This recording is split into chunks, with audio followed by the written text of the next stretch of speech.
Hello, ladies and gentlemen. It is once again that time of week.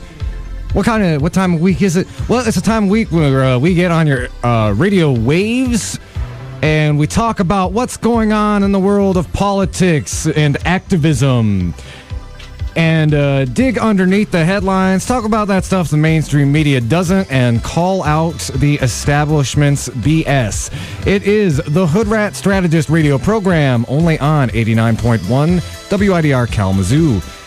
As always, the following thoughts, views, and opinions are not necessarily those of 89.1 FM WIDR Kalamazoo or Western Michigan University, no matter how dope or insightful they may be. So we continue this week with our candidate interview series with the 6 district candidates. Today on the program, we have on none other than David Banach. And before we dig into all the questions, you briefly introduce yourself to the folks at home. Ready to go? Yeah, that's all you. Okay, so my name is David Banach. Thanks, guys, for having me on the show. I'm really excited about being here with y'all today.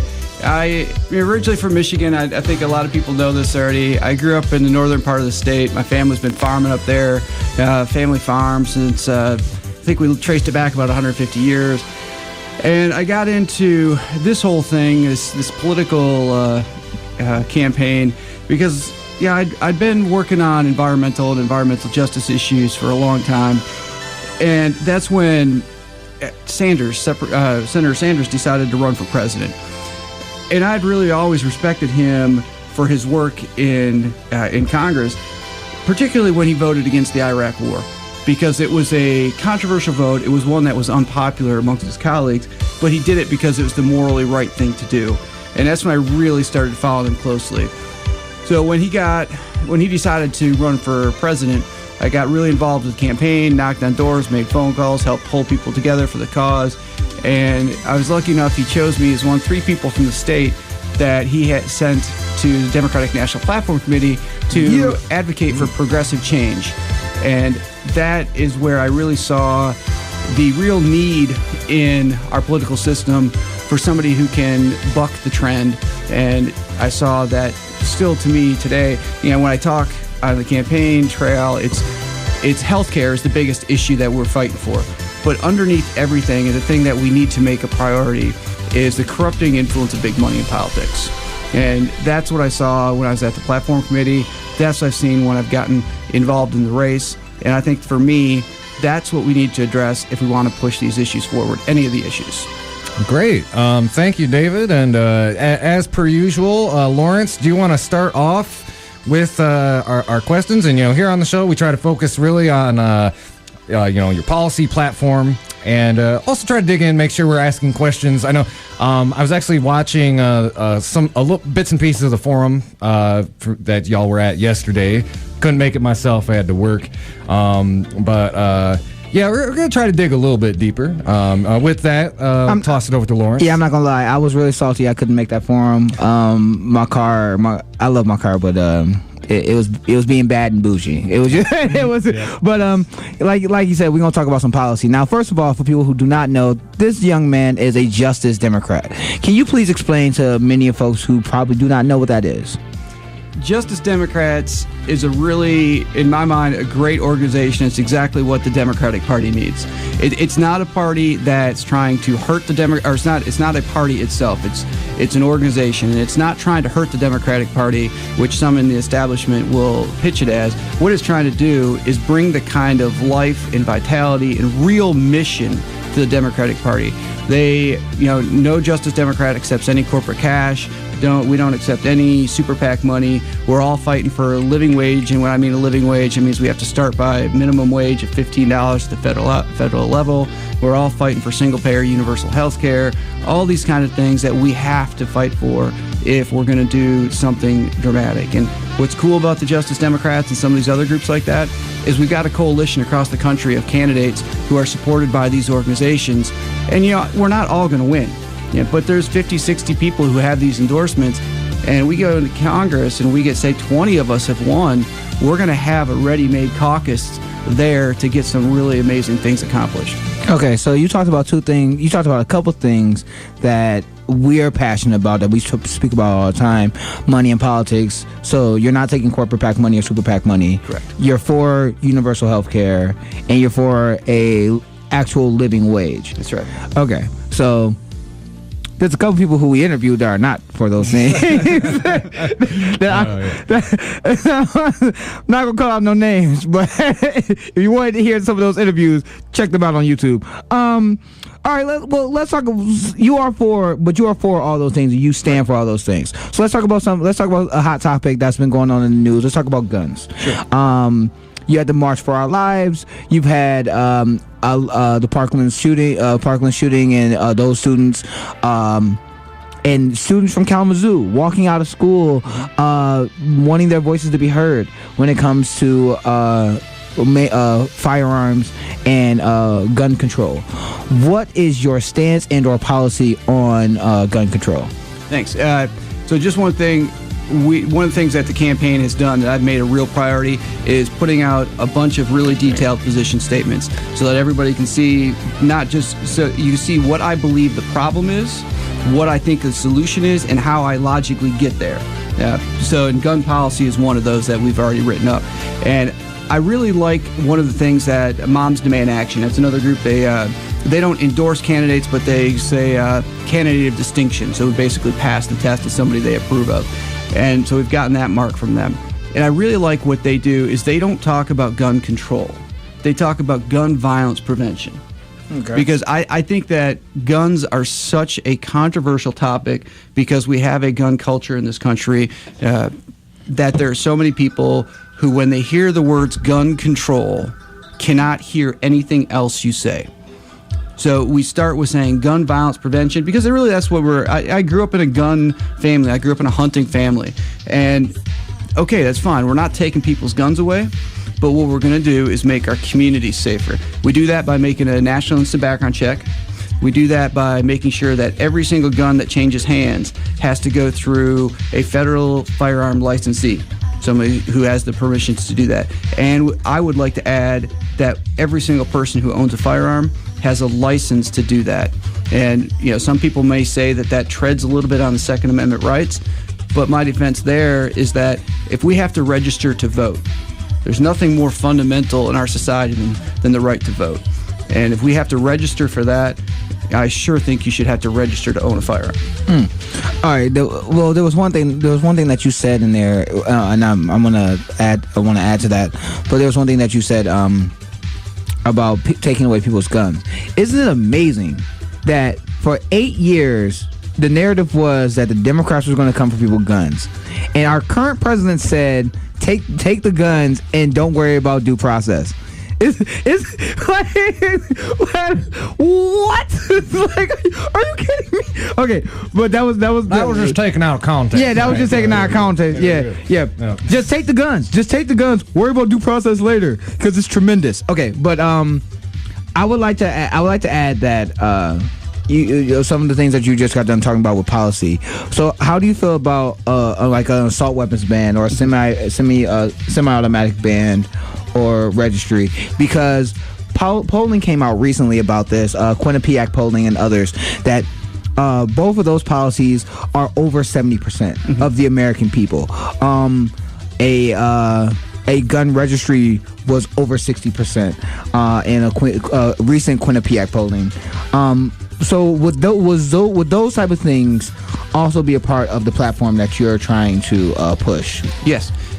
Just jump back real quick. Something I'm sure I don't need to tell you all, but you mentioned Obama and guns. I mean, it's race. It was race.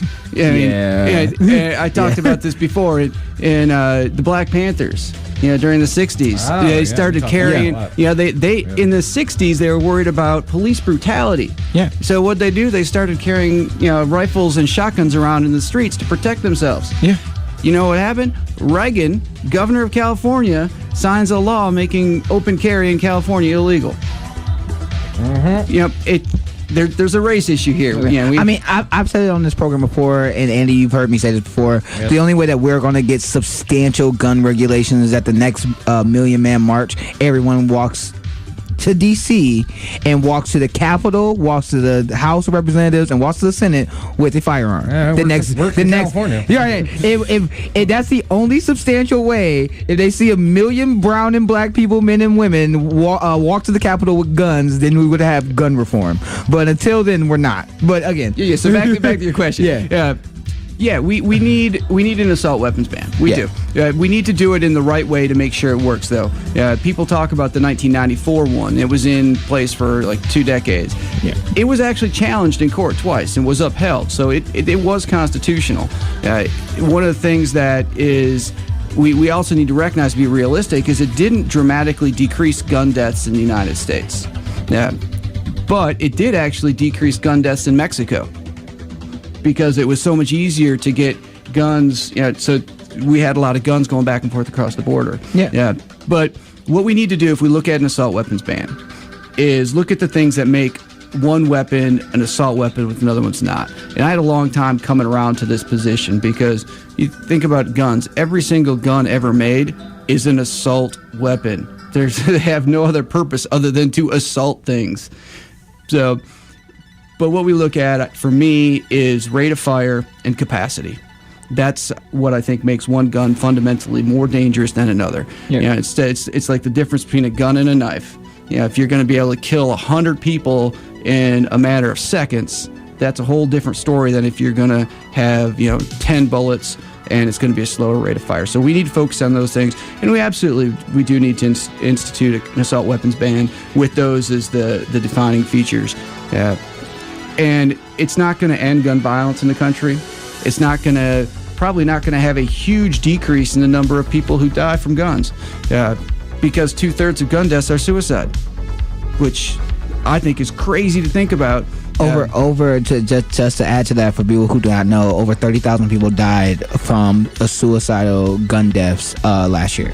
So over 30,000. 33,000 around that, if my numbers are correct, from 2016 to 2017. I think it was 30,000. 33,000. So we'll get rid of assault weapons, and that'll be a big step towards making our public places safer, because that's where we really see the assault weapons having the biggest effect. Schools and get large gatherings of people, like in Las Vegas and other places like that. That's something that has to happen. That should be a low-hanging fruit here. That should be something we should be able to get people to agree on. Like that and bump stocks, another thing that you would hear and you're going to get pushback on is, well, you need assault weapons to fight tyranny. That's why to fight tyranny in America. You don't need to answer that, because I want to answer that, because I've been hearing that argument for the last week. I want to ask. Oh no! For the last couple. Oh man, I've been online arguing with a bunch of people who I consider other nice human beings, but on this issue they are absolutely wrong. That tyrannies already happen in America, but you didn't take your guns to go deal something about it. I certainly didn't see any of them at Standing Rock when I was out there. I haven't seen anybody who has an assault weapon in Michigan go to Flint or Detroit because they have poison water and it's been 4 years. I haven't seen them go to the state capitol and go see Rick Snyder with their assault weapons. I haven't seen any of them go to Alabama or Mississippi because TransCanada's other pipeline just exploded, and it was twice as big as what they initially said. Can I ask, Warren, is this kind of leading into a militarization of the police type question? Oh yeah, this is because I care a lot about police violence. I care a lot about criminal justice reform. This is something that we talk about on the show a lot, and I care about it. Campaign Zero was and still is a platform that Black Lives Matters and other activist groups put together of 10 policies that we can put in place that will help demilitarize our police and would make relations between police officers and their citizens safer. Mm-hmm. Have you checked out Campaign Zero, or what is your policy on criminal justice reform? I have to admit a little bit of my own ignorance here. I didn't know about Campaign Zero until you pointed it out to me. I don't know if it was a couple months ago or so when you stopped by the office to talk. And I was really happy that you did, because every single one of those points I agree with completely. And I think that those are great solutions that are going to make our communities a safer place. It's going to make the job of police officers easier, because they're going to have more support from the community. Yeah. I think that we have to get past. I've talked about it as a fear on both sides, and I've had some people tell me that it's not fear on the side of like the African American community, but that's the way I perceive it. Now, what we have to do is find a way that the police officers don't feel threatened by the communities they're supposed to be policing, and we have to make it so that the communities that are being policed believe that the police officers have their best interests in mind. And so we need to create some community. And what the Campaign Zero, all 10 of those points, take us in that direction. Yeah. I mean, a lot of it goes back to a recent study just came out that for-profit policing robs more people than actual robbers. That like broken asset forfeiture, forfeiture, the whole broken windows policy, those things rob more people than actual robberies that happen in America. So when you have things like as the only black person in the room, when you have a community that's been saying for years that the police are beating, killing, and or robbing us, and so that inherent distrust is already going to happen. And then you have police officers who are, again, like you said, afraid of their community. If you don't have a civilian oversight board, which is also a part of the Campaign Zero, then you're not going to have the opportunity for the citizens that the police officers are supposed to be protecting and serving, getting to know them, and them getting to know their community outside of the ones that they meet on very horrible days. Yeah. You're talking about policing for profit. It's also the way that the police are incentivized. You know, police, in order to get raises and to get promotions, they have to prove that they're doing their job by arresting people and finding drugs and finding guns and, you know, writing those tickets. And, you know, we need to change the way that police are incentivized so that they're doing things to help the people in their community instead of just being a punitive system. I mean, like when you have, I was a former Baltimore police officer who once said, the most dangerous time to be in a poor neighborhood is around the 15th and the 30th, because that's when quotas come out for police officers, and that's when they're going to either make up crimes, plant guns on people, like they had the case in Baltimore of police officers carrying around toy guns so they can plant them on bodies, planting drugs on them like they did in Detroit and in New York. The scandal that just broke out in New York. You have, when you are incentivizing police, and the story that just came out recently of the sheriff saying that it's cheaper to kill people than it is to wound them. When you are it goes back to what you're saying. When you are incentivizing people to kill or to do the worst thing instead of treating people with dignity and respect or as human beings, then that's what they're going to do. And also, another thing that I want to ask you about is, I think police officers need to get mandatory tested for steroids and get mandatory tested for those type of things that would cognitively change their perception while they're on the job. And can I kind of follow into that too? Like, what would be your your platform? What would you do legislatively to kind of push some of these police reforms that we're talking about? So one of the things that I think we could start with, the easy thing or I guess maybe not the easy thing, but the thing that's the most visible with the militarization of police is the type of hardware that police have. You know, we need to stop putting military-grade hardware into the police forces. You know, so it doesn't. I agree with that. Yeah, it doesn't look like the U.S. Army is rolling through our communities. I think that's a good place to start. We also need to look at, I think, the whole criminal justice system. You know, we talk about the for-profit prisons. Yeah, that's a big part of it, and that needs to go away immediately. But we also need to look at the court systems. You know, we need to fully fund our public defenders. You know, because too many people don't have good representation. And it's not that the public defenders aren't good at their job; they're just so overworked. that they can't do a good job. And we need to stop plea bargaining every single case so that people, I mean, when a public defender is representing someone and that public defender has such a huge workload, they don't want a long court trial. They're just going to plea it out, and the defendant is like, oh, you telling me I don't have to go to jail? Sure, I'll take the plea, so I don't go to jail. Yeah, and then they just get probation, and then they get busted for some minor infraction and end up in prison afterwards. Right. Yeah. So there's the whole range, and then going all the way back down to the police on the street.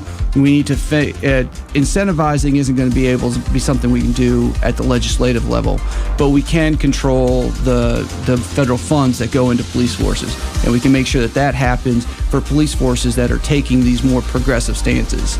And there's some good ones in the district. South Haven, the police chief there, she's really progressive. She's taken the lead in trying to find ways to make her officers active members of the community so they get to know people better.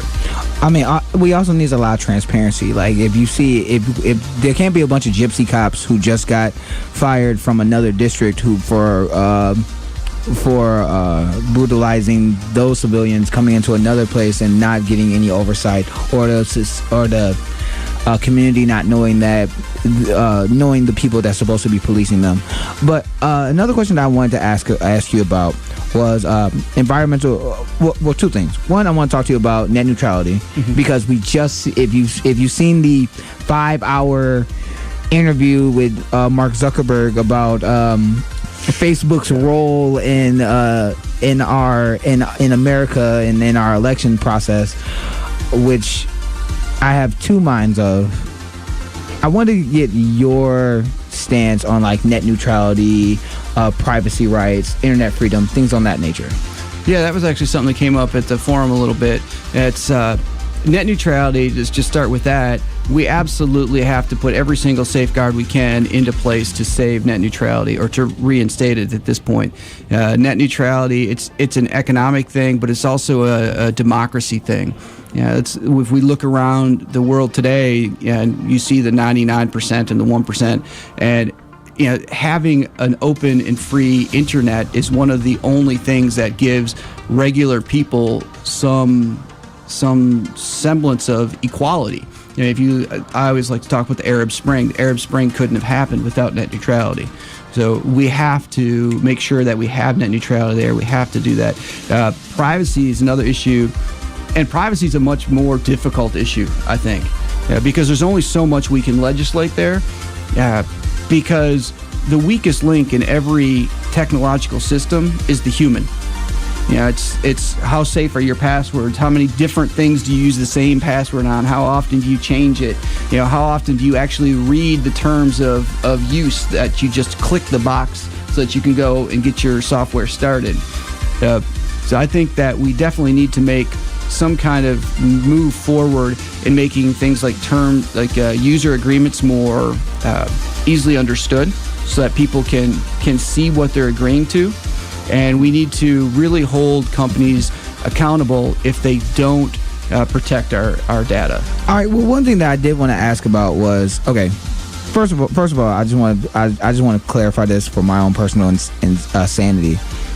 The fact that a lot of these senators and congressmen who were questioning Mark Zuckerberg were kind of trying to blame Facebook for what was going on, or what's been going on in our country, when these are the same people who supported or were in favor, or were not in favor of net neutrality, was in favor of the Patriot Act, which took away privacy rights, which helped the NSA and their spying capabilities.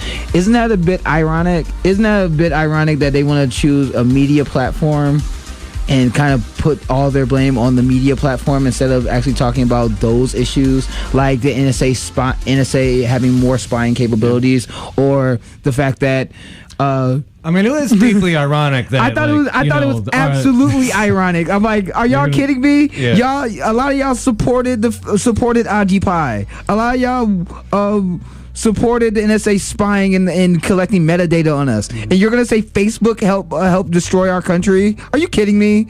Like, that's just my own personal thing. Well, Facebook, exacerbated what we've already done to ourselves, you know? Yeah, Facebook, we had this huge division in our society, and then Facebook and the Russian meddling just used our own cultural division against us. Yeah, they didn't create it. They used what was already there. I mean, Chuck Blue was doing that during the primary, but nobody wants to talk about the fact that the Hillary Clinton campaign had spent $1 million on bots as well during the primary. Yeah. But that didn't get brought up, or the fact that Cambridge Analytica, a lot of the memes, 54% of them were shown or seen after the election. No, that was the Russian troll farm. Oh, that was the Russian troll farm. Actually had a lot less impact and spread than what Cambridge. Oh, no, yeah, my bad. Excuse me. I'm sorry. My bad. Yeah, and I think that this is a crucial issue for us going forward. Yeah. I mean, because everything is happening digitally now, whether it's medical, whether it's banking, whether it's education, whether it's your paychecks, everything is online, and technology moves at a rate that's so much faster than legislation or regulations can ever move. Yeah. So it's going to be a really tough thing for us to figure out, but we absolutely have to enshrine privacy rights as one of our core values for internet use. I do care. I mean, I agree with that we do need to have a conversation about Facebook and Google and Amazon and how they are and how these multinational corporations, tech companies are dealing with privacy rights or dealing with average Americans. But at the same time, that we need to rail in some of these people. We also need to rail in some of the fact that the NSA is spying on us right now. We need to rail in the fact that net neutrality was being destroyed for the profit of Verizon and Comcast. Like, so I wanted to. Did you have? I'm sorry. Did you have a question? No, go ahead. Okay.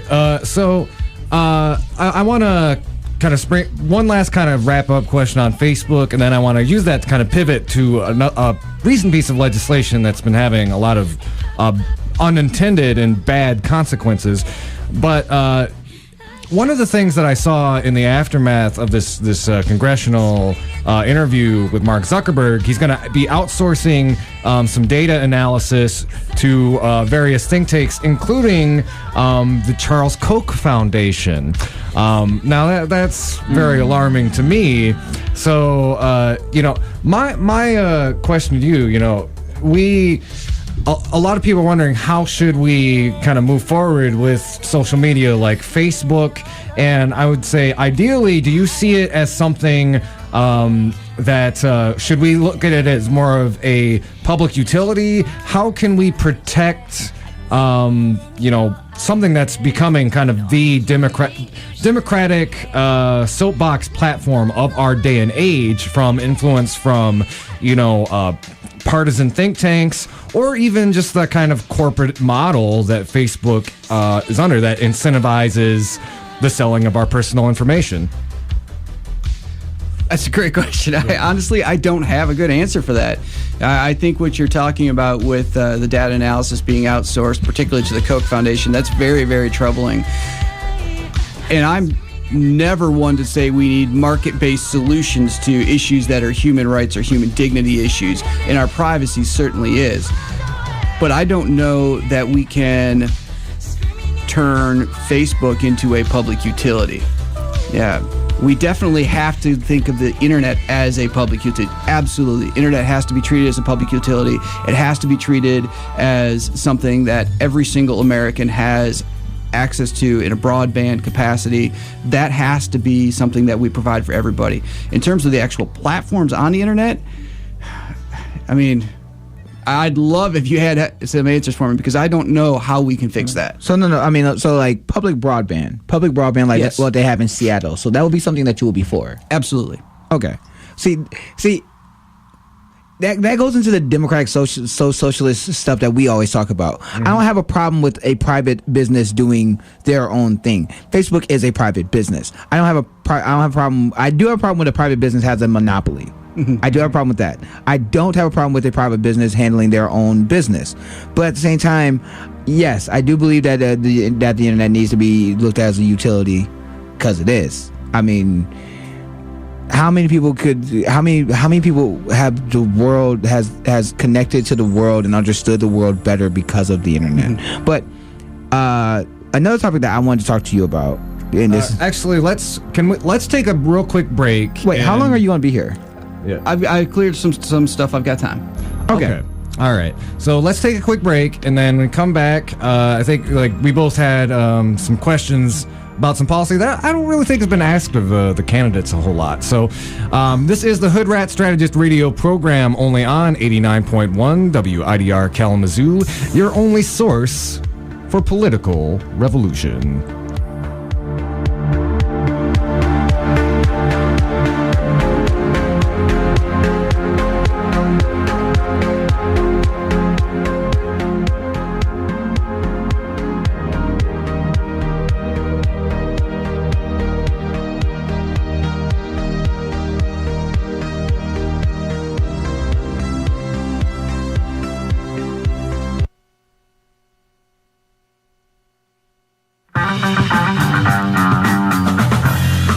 Attention, Wider listeners. Here at Wider FM, we care about everyone's safety. Please do your part in keeping the roadways safe by staying focused on the road and not driving distractedly. Thank you for listening and driving safely.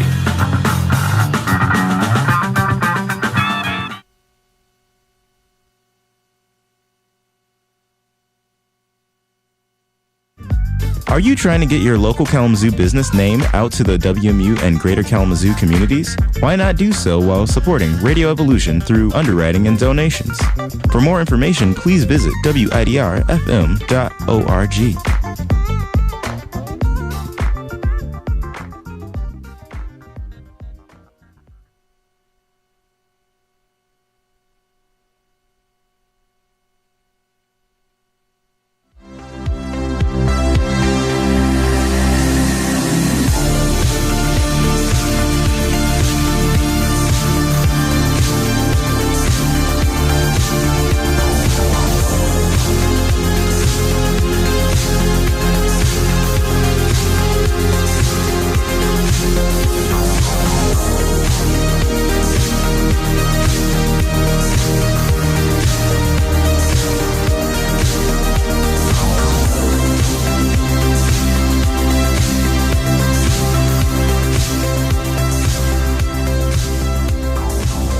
Hello, ladies and gentlemen. We are back.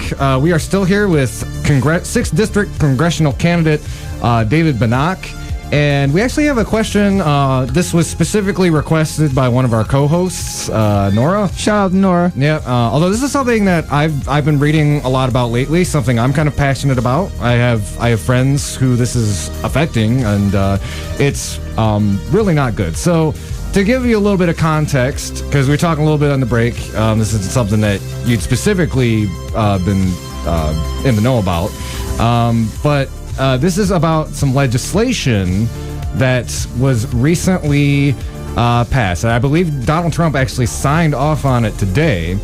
And it's ostensibly to fight back against human trafficking, but it's had some unintended negative consequences for people who are in the sex work industry. And I'm going to quote from a friend of mine, just to give it a little bit of context.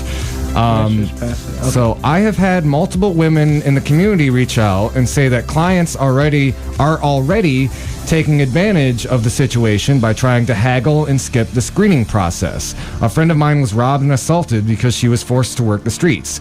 Pimps and managers have been relentless and are preying on women who are desperate and need to make money now. Because part of this legislation, what it does, it targets websites and corporations that are ostensibly hosting illegal services. So websites like Backpages and Craigslist have taken down those parts of their sites that talks about like money for sex work. But as a lot of people in the sex work community are coming out of the woodwork to talk about this, it gives them a layer of safety. It gives them a way to kind of screen clients, to give them accountability in their own community. And what this ostensibly has done is kind of rolled back the clock on them, so that they now again they're being pressured to their clients are being pressuring them in ways that they were not able to before. Pimps are coming out of the woodwork. So essentially my question with the bad outcome of this legislation is, what would you do as a congressperson to, yes, we do need legislation that takes on human trafficking, but I think we need legislation that does it in a way that does not harm people in that community. So, what is your opinion on this topic, and, what would you do if you were in Congress? Did you want to jump in real quick? Oh, the thing that you're talking about is the Fight Online Sex Trafficking Act. The Senate passed to allow this, and it is it's basically what you just said. Congress just passed HR 1865 of the FAFSA Act, and you said Trump just signed off on it. I believe so. Yes. Yeah. I saw that Trump just signed it. To me, when it comes to legislation in general, the goal is to create a more safe and just society for every single person. And sex work is something that a lot of people turn to in this country, and we can protect sex workers while at the same time protecting our communities from sex trafficking. And I think that would be one of the things I would like to see this focus on, is instead of focusing so much on the punitive aspect of it, focus more on support aspects. So let's make sure that every single person who chooses to go into sex work has access to someone who can interview them on a regular basis, such as like a social worker. And that can help get rid of the sex trafficking aspect, because that person is going to be fully authorized to say this person is doing it through duress, and that person should then be saved from that situation. Now, I think that's where I'd really like to see this go, is somewhere that we're looking at the safety of the people involved as the very first thing, rather than turning it into a way for more arrests and jail times and convictions. It's amazing how the question about legalizing prostitution was actually talked about on The View, and it had more, and that had more substantive actual content than what Congress just literally did. After reading said what Congress and the Senate just actually did. Kyle Kalinske of Secular Talk talked about it, and the conservative ladies on The View were the ones that brought up that maybe we should legalize and regulate prostitution. So it's amazing how we as a society have got this Puritan way of looking at things. So violent movies, violent books, violent TV shows, perfectly fine. You want to talk about sex, that's going too far. But you will have ads like of Carl's Jr. or Burger King of a woman downing a 7-inch sub or something. Like come on now. So the question that I would like to ask is, if you were to do some legislation on said things, would you tax it and regulate it the same way that we would do any other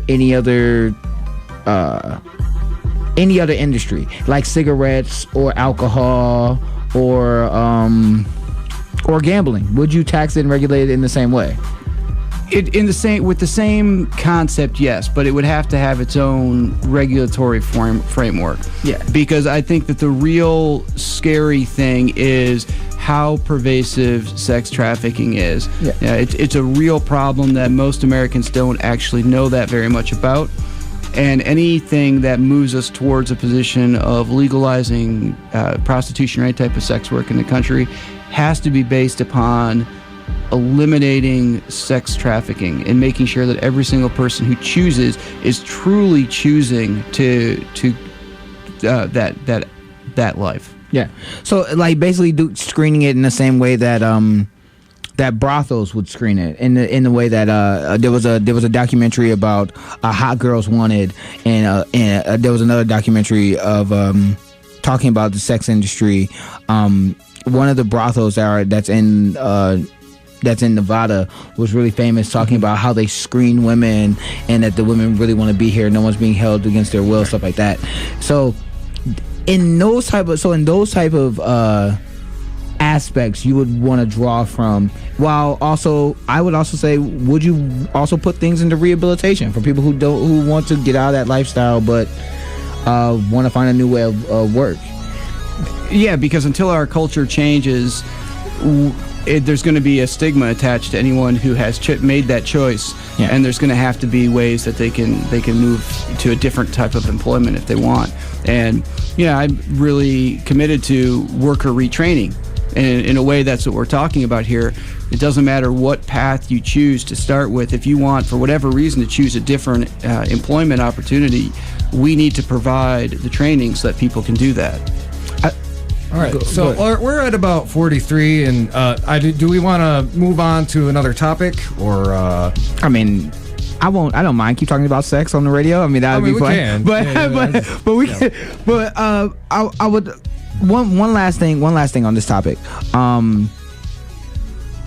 Actually, I do want to talk about the profit side of this because the sex industry is $1 billion industry. It's the same thing with legalizing marijuana, and I want to tie them into these are things that are looked at as bad devices, but if we were to legalize, tax and regulate, would bring millions of dollars, billions of dollars to our economy, and also create thousands of jobs, hundreds of thousands of jobs for Americans. Right. So would that also be something that you would also be a part of, want to look at as well, like legalizing, regulating, taxating drugs as well?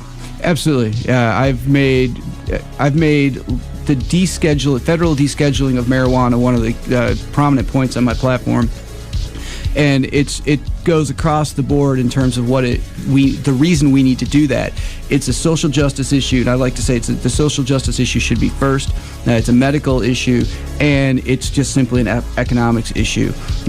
We know that the rate of use of marijuana between white and black Americans is statistically identical, but black Americans are 4 times as likely to be arrested for the same thing. There's so much of the private prison complex is based upon the drug war, and particularly based upon marijuana. What I want to see is the descheduling, so that the federal government says we're no longer putting any restrictions in the way. We make sure that the product is as safe as possible, and we tax that product so that the benefits come back to the community. And I want to see that once we do legalize it, we make sure that the communities make an effort so that those businesses are minority and women owned first. Because let's look at this industry that we've had. I mean, it's an industry, whether it's underground or not, that's been jailing so many people of color.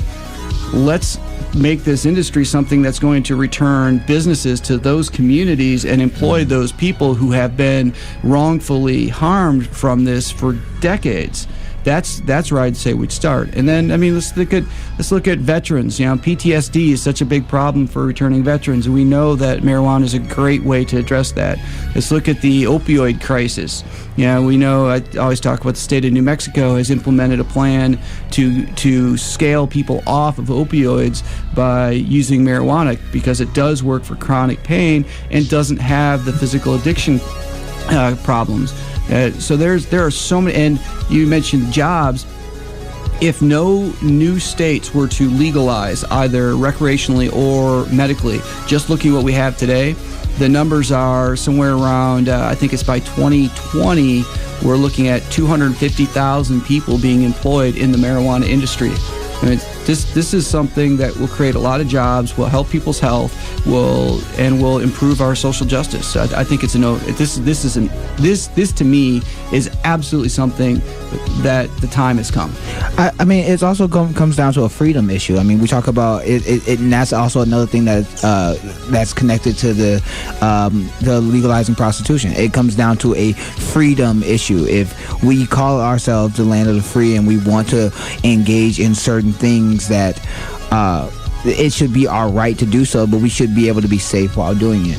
And for those who do not think that it's a $1 billion industry, Canada's about to legalize marijuana, and they're about to create 100,000 jobs before the end of the summer. And it's going to be and they are projected to make over $20 billion before the end of the summer when they legalize it. Like what? And it's already $1 billion industry here. If I remember my numbers correctly, it's the same report that the jobs came from. I think it's 2020 or 2025. The projections are, again, with the same legalized states that we already have. It's a $11-something billion industry in recreational and a $22-something billion industry in medical in the United States. So it's already a multi-billion-dollar industry. And we only have legalization in about half the states. All right, so I was thinking, we're at about 48 right now. I think there's a couple of topics I think I would really like us to dig into. Foreign policy, climate change, and I've got my kind of two questions I'm asking all of the Kalamazoo progressive candidates. I have one question. Go ahead. I have one question. Debbie Stabenow and some of the other Michigan Democrats helped deregulate banking, and the Dodd-Frank. For those who not know what Dodd-Frank is, Dodd-Frank was weak sauce legislation that helped make the banks that were too big to fail even bigger under the 8 years of President Obama. Those are facts. If you don't like it, I'm sorry. But our wonderful Democrats in the Senate and helped the Republicans shred up that weak sauce legislation. I want to hear your views on banking legislation, and I want to hear your views on like the Bush tax cuts, on Glass-Steagall, and those type of things. This is one I could talk about for an hour, so I'll keep it. Yeah, this is another one that we've got a policy statement on. So just starting with Dodd-Frank. You're right.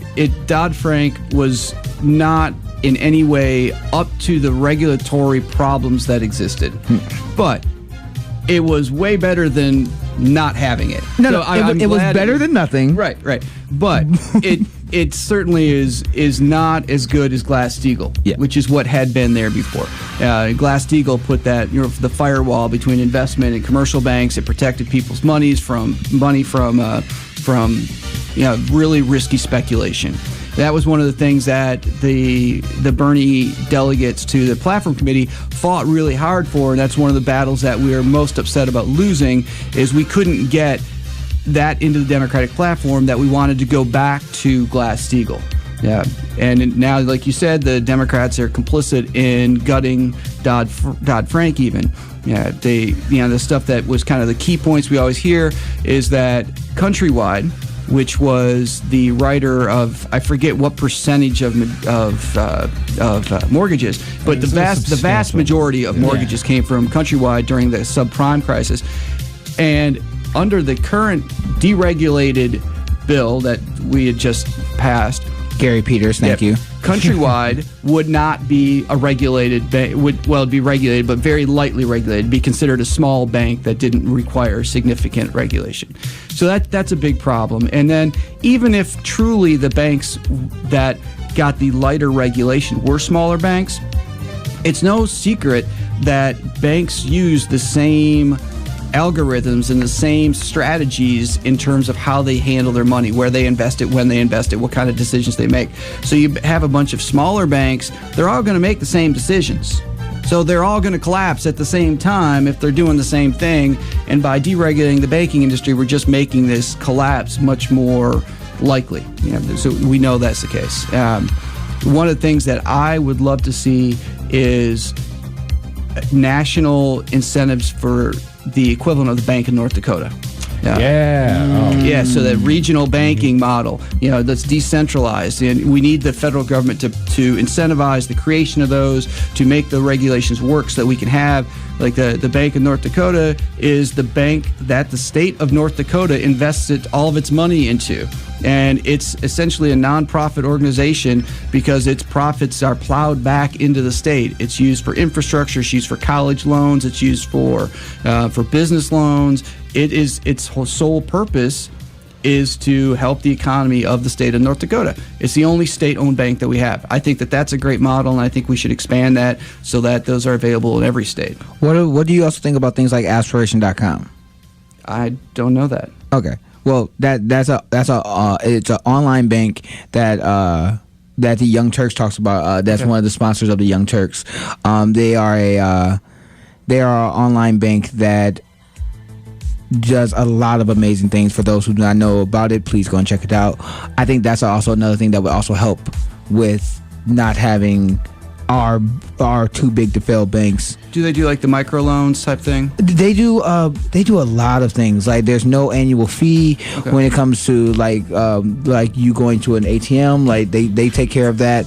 They have a thing where they allow you to choose how much you pay for certain like you pay like they believe that if they give you quality service, you will give them that your fee will reflect that, or what you're willing to get have the way that they will tax you will reflect that, or how you could choose it. You will choose it. They give you a 1% on your they give you 1% on your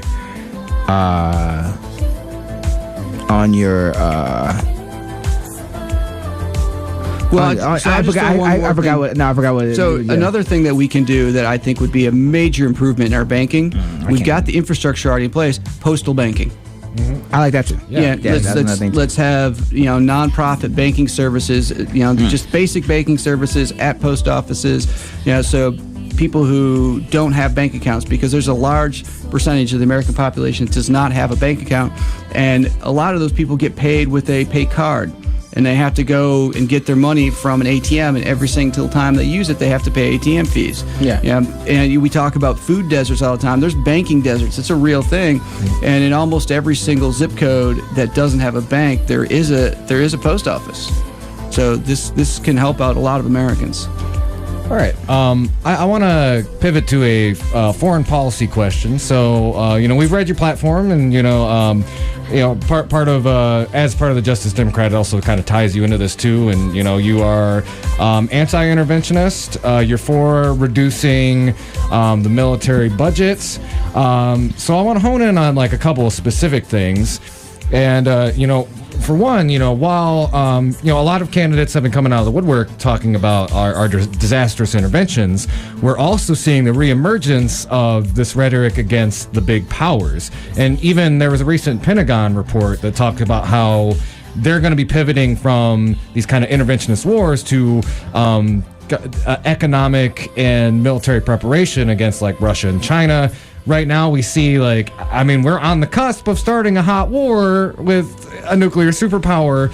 So, one, what kind of sane diplomacy needs to be in Congress to prevent that? And also, I want to talk about ask you, so much of this is economic. You'll see otherwise progressive politicians who are kind of quiet on the military-industrial complex because, say they've got, Raytheon has a factory back home in their district or something they have to build. So how do we move away from an economy that is based so much on war, and how can you, if you're elected, try to punch through that bipartisan consensus that keeps driving us towards more and more warfare? Yeah, that's a really tough question. The how do you fix it's the tough part. Yeah.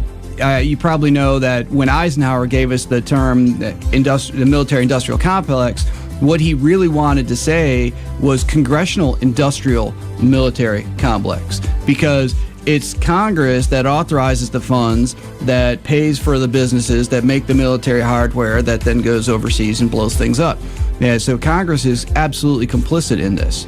And I think that's where we need to start. We need to start with thinking about the real power that Congress has in this is the power of the purse, as they say, the budget.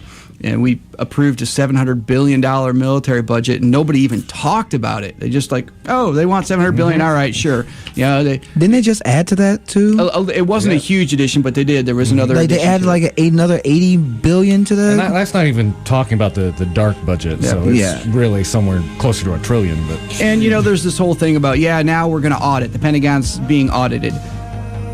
I don't have any faith in that audit being of any real value. I mean, like you just mentioned, a dark budget. We're not going to get an audit to see what the CIA and the NSA are spending their money on. we just found out. No, we found out in 2015, 2016 that the Pentagon lost $7 trillion, like $5 to $6 trillion. Yes. Yeah. How do you lose $5 to $6 trillion? How? I left it in my other pair of pants. like, oh, Jesus Christ. So you're right. I mean, this is a big question. It's kind of funny you asked that. I was just talking with somebody a couple days ago that every single candidate forum we've been to, and I think there's been 3 or 4 of those at this point, every single town hall that we've held as a campaign, and we're just about to hold our 18th. So we've done a lot of these big public meetings. I've been asked a foreign policy question, I think twice. I mean, total. It's not something that is top of mind for many Democratic voters right now, which is scary because you think about why is that the case? It's the case because we are in such a bad way here at home. So many people are poor. Racism is so real. Gender differences are so real. The culture wars are alive and well again. We're being attacked, and so the environment is being trashed every day. So we're just like, oh, well, people are being gassed in Syria. Well, yeah, but people are being shot in Ferguson. I mean, so it's a really tough thing to focus on what's going on the other side of the world right now, but we have to. We can't keep throwing money at the military and expect good things to happen. We have to have national security, sure, but we don't get more secure by having more nuclear weapons and more aircraft carriers and more planes that don't even fly. So I forgot what amazing comedian said it, but like drone bombing for peace is like having sex for virginity. Like you cannot. You cannot fight we're not going to bomb our way to peace. And it doesn't that literally doesn't make sense to me. And I think another thing that doesn't make sense to me is when it comes to foreign policy, criticizing Israel makes you anti-Semitic. When Israel just literally killed 37 protesters. And some people who were journalists. So that, though, takes me to the other side of this, and that is, as progressives, we have to be involved in the world. Yeah. We have to say there are human rights abuses, there are war crimes being committed, and if we don't do something, we are turning our back on humanity itself. And so we need to be involved in places like Syria. We need to be involved in places like Israel. We need to be involved in places like the Democratic Republic of Congo. We have to have a foreign presence, but it needs to be a presence that's based on diplomacy and a presence based on cultural, like soft power, presence based on economic power. We can work with our allies to pressure them to stop committing human rights abuses. We can work with our allies to put pressure on other nations that we need to bring along into our more enlightened view of the world. And so, we have to have a strong foreign policy presence, but not through military. Okay, so my question would be, what would your stance be on, for example, what is your stance on Palestine and Israel and what's been going on in the Gaza Strip? But my other question is, what would your response be towards Syria? Because personally, I don't believe that we should be getting involved in Syria, because I don't think we have enough information if Assad actually did do what everyone's claiming. I mean, America did say that Saddam Hussein had weapons of mass destruction before. Well, you don't even need to go back that far. There was actually an incident like this literally last year that ended up being the rebels ended up shooting off Assad's bomb went off in this garage that was full of chemicals, and that is what caused all the deaths. But they blamed it on they blamed it on Assad. No, yeah. It's our media complying with the narrative that Assad's a bad man. We need to do regime change. Yep. So you're in your platform, you're anti-regime change. But what would you want to see done in Syria, and what would you also want to see done with Palestine on the Gaza Strip? Because we've already talked about on the show how the two-state solution is something that Palestine's already agreed with. Mm-hmm. But Israel, it is saying it has always been the one stepping on it. That's actually another thing that we fought about at the platform committee, is trying to make a two-state solution part of the Democratic platform. And the person I saw speak about it the most powerfully is Dr. Cornel West. Yeah, brother Cornel. So you know the guy. I mean, I have to say he is the most powerful speaker I have ever seen as in person.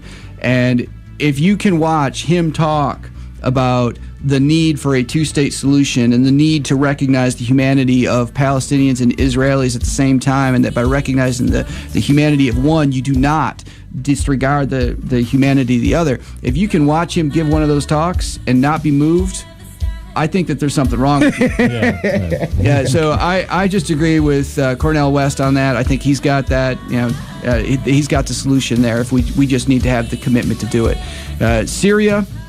Syria's a real mess. Yeah. I mean, it really is. It's very complex. Very complex. Well, we talk about the gas attacks. Even if we could maybe move the conversation forward and say, okay, let's not talk about the gas attacks. Let's just talk about the murders. Let's talk about the conventional bombing. Let's just talk about the killing of citizens. Or the cluster bombs that we've sold. So it's not just the gas attacks. It's just the attacks. Yeah. And you mentioned you wanted to talk at some point here before we finish up about climate change. We have to recognize that the situation in Syria, we can't say it's caused by, just like a hurricane, we can't say it was caused by climate change, but it absolutely was pushed forward and inflamed by climate change. That's true. Yeah. The people who were forced off of their land that they had been farming for generations, forced off their land because they could no longer make ends meet, moving into the cities and then coming into confrontations with Assad's people and fighting the regime. And this is where this whole thing got started. Yeah, and so any solution in Israel is going to have to be a diplomatic solution. It's going to it's gotten to the point where it either needs to be some kind of massive scale war or it needs to be done through diplomacy. And we need to, at this point, I don't know that we can actually remove Assad. I don't know that that's even possible. Well, but also the thing that's happening in Syria, and I'm glad you brought up climate change.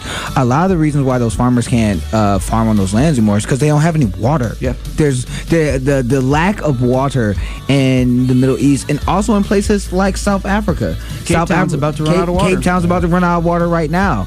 So. As much as it's an issue because transitioning into climate change and global warming and those issues, what are some of your policies when it comes to what we can do? What's some policies that you would want to see implemented, and what are some things that you would want to see that we're doing now change? Can I add just one thing onto that? So it's like two things, kind of just to focus that question even more, is what does, because I know you've been pushing for like a green economy. I'm kind of curious, like what does that look like concretely in the 6th district? And two, what would you do to defend the district against corporations like Nestle that are extracting groundwater, or like Wolverine Oil and Gas that we're literally trying to do extract fossil fuels from our public parks? They were trying to frack public parks. Frack that. Well, infrastructure. Infrastructure that's the policy statement I've been working on right now, and I've been working on this thing for weeks. It's because it's a mess. The more you dig into infrastructure, the more you realize that pretty much every single part of our lives is based on infrastructure. And when we talk about climate change, we talk about water, I think we should start with infrastructure. Our electrical grid in this country was mostly built in the 50s and 60s. Most of it was only built to last for about 50 years. We have something like 650,000 miles of high voltage transmission lines, all of which are already overloaded. Every part of the 3 segments of our national electrical grid is already at capacity. That means that if we want to fix an electrical line somewhere, you have to overload another one because there's no place else for the electricity to go. What we need to do is have distributed energy. So that means that let's put solar panels on the top of every hospital. Let's put solar panels on the top of every parking garage. Let's put windmills out in the lake.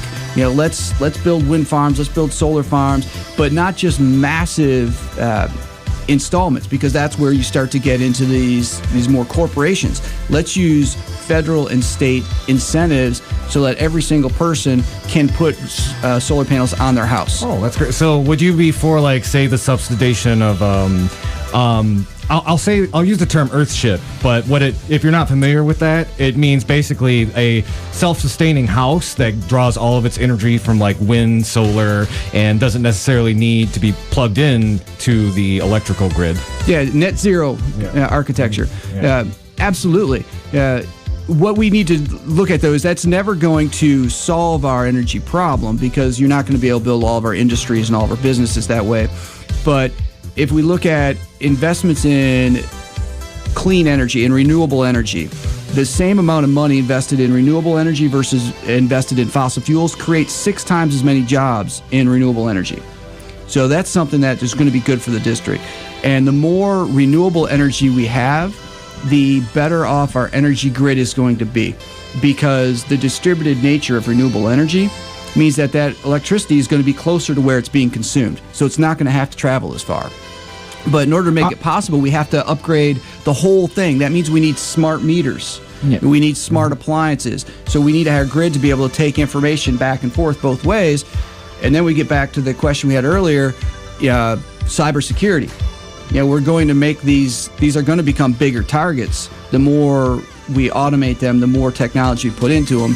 But having smaller grids and distributed energy does make them less of a target, because some hacker can knock out maybe a community or maybe even a state, worst case scenario, but not 1/3 of the country. Because right now we only have 3 energy grids that are all tied together that are the entire United States. Something that you brought up and during that explanation about the fossil fuel industry, it came out recently that Shell knew that climate change was happening because of fossil fuels back in the 70s, before me and Andy was born, right before you were born too. So the question is, what would you do when it comes to climate change, dealing with the coal industry, the fossil fuel industry, and dealing with these companies that want to do fracking and stuff like that? How would you handle that pushback that you're going to get from those industries? Because they're going to say it's going to take away those jobs from Americans. I totally support the Off Fossil Fuels Act that Tulsi Gabbard's introduced into the U.S. House. I agree with that. Her plan is, I think it's 2030 or 2035, to have the United States on a completely renewable energy grid. One of the things that's great about her plan is she is very concerned in there with worker retraining and making sure that anybody who loses jobs in fossil fuel industry are trained or able to get jobs in renewable energy. Almost all those skills are transferable from one to the other. So I don't think that we're going to be losing jobs. What we're going to be doing is creating more jobs, and the jobs we create are going to be cleaner, safer, and more high paying, which is just the nature of renewable energy jobs. And so we need to cut the cord with fossil fuels. We just need to get off of it. That's destroying our planet. It's destroying our health. It's destroying our economy. It's just a bad idea. I'm just watching the clock. I want to make sure. So we're giving all the candidates about an hour. So I want to kind of taper off. Lawrence, definitely invite maybe like one more question. I've got like two, so maybe like three more. Okay. So quick question. TransCanada just lied about the oil spill that they just said. They said it wasn't as big as it was, and it's twice as big as what they said. How, as a legislator, who's going to be in Michigan, and we had an oil spill here in Kalamazoo, how would you handle that, especially when it comes to how it affects people in the 6th District? Because they still haven't dealt with the lead pipes and things like that in Kalamazoo when it comes to fixing that here, and also we are still feeling the effects of the oil spill from 2012. So how would you, as a representative of the 6th District, either handle that, and what legislation would you put in place? We need to first recognize that these pipelines all leak. I was just looking at, I think in 2015, there was something like 750 pipeline leaks in the United States. So it's the nature of pipelines. They leak. It's the nature of the beast. Yeah. And we have to address that. I think that there's a piece of, I think it's a ballot initiative for, it's intended to shut down Line 5, but it's intended to do it by forcing a new inspection protocol for any pipes in the Great Lakes that would be a much higher level of safety. And I think those things are good, but I mean, ultimately, I hope it's a moot point, because my goal would be to end oil and gas pipelines completely so that we don't have to worry about this issue. Right. So my goal will be to do everything we can to make them as safe as possible, but constantly introduce legislation that's going to move us towards a renewable energy economy. Okay, great. I have two, and these are actually like some. This next question I'm asking all the candidates who live here in Kalamazoo. I wanted to know what your opinion was of on the Foundation for Excellence. And if you're a longtime listener, I talk about this quite often, but just real nutshell. Essentially, it was passed last year. Our city is going to be largely subsidized by a lot of big money donors. And there's good and bad arguments. Two very particular billionaires. One of whom is a former board member of Monsanto, former chairman of Rick Snyder's Political Action Committee. The other is a Wall Street hedge fund manager.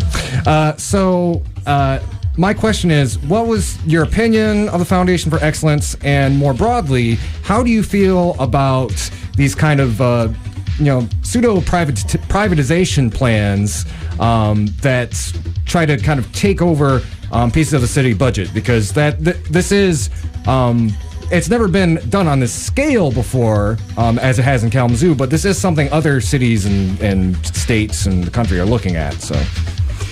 With all honesty, when I first saw the announcement about this, was it about 2 years ago when they first announced it? When they first announced it, it was 2015. Yeah, when I first saw the announcement, I was really, I was happy. I'm like, some people with money are stepping up and doing something to help their community, because that's the way that it was pitched. As I've learned a lot more about it, it's not as good of a, it's not the Kalamazoo Promise.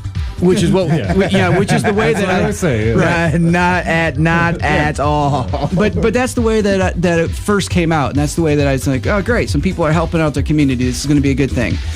But as I've learned more about it, you're right. It's exactly what it is. Even if we can just not even talk about who the particular people are behind it, what it amounts to is some very wealthy people paying the property taxes of everyone else, which is how they got the buy-in by everyone's property taxes are going to go down. So some very wealthy people are paying a portion of everyone else's property taxes, and so that they can have a unfair influence on the city's budget and the city's operations.